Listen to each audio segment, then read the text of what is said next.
this?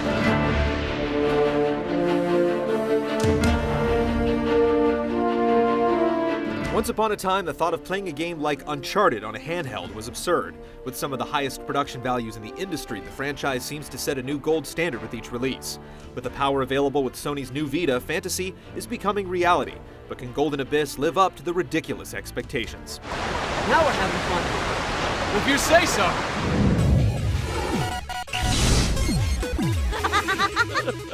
Damn muddy roads. Just got these cleaned. Those are fancy. Yeah. Sell men's shoes where you got those? Set in the jungles of Central America, Golden Abyss is a prequel to the first Uncharted, though you won't find most of the series' usual suspects involved. This time, Drake is working with an old partner named Dante, and he eventually rubs elbows with a stunning young archaeologist named Chase. It seems the massacre of a Spanish expedition from centuries ago has revealed clues that could lead to the discovery of yet another lost city. Betrayal, revenge, and competition all boil up into a plot that lays the history on thick without becoming a total bore. This I gotta see. Just don't stare at my ass and try to keep up.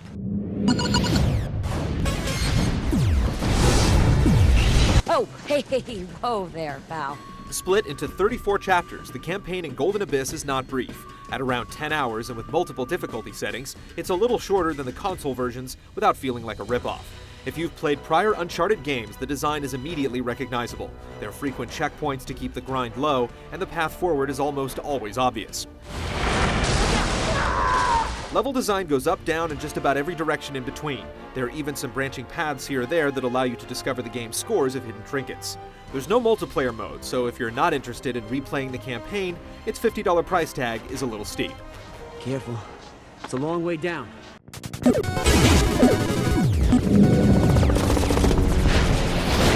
Great place to park a tractor.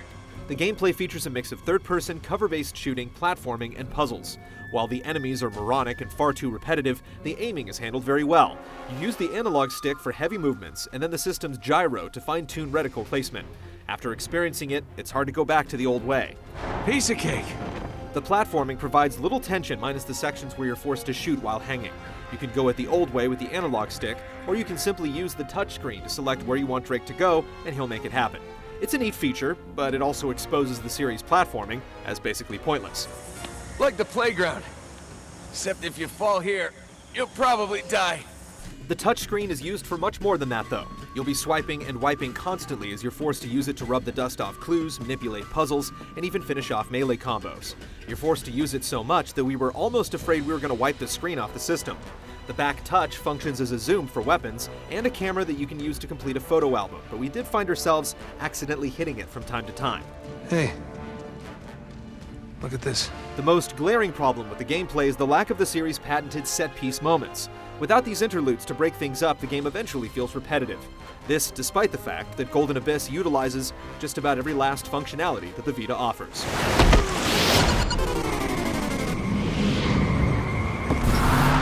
You know how many looters they get down here each year? Didn't keep you out. Oh, yeah? It's because I'm special. Don't go there, all right? I didn't say anything. You got that look in your eye. If you're looking for a game to show off your new Vita, Golden Abyss is undoubtedly the one. While it doesn't quite hit the same notes its console brethren do, it's stunning nonetheless. Texturing, lighting, particles, and environmental effects are far beyond anything we've ever seen on a handheld, and the voice acting and music are up to series standards. You can even interact with the cutscenes by plucking hidden items from the background. Okay, but what's all this got to do with our Spanish grave marker? We, thinking out loud again here? No, that time I was lecturing.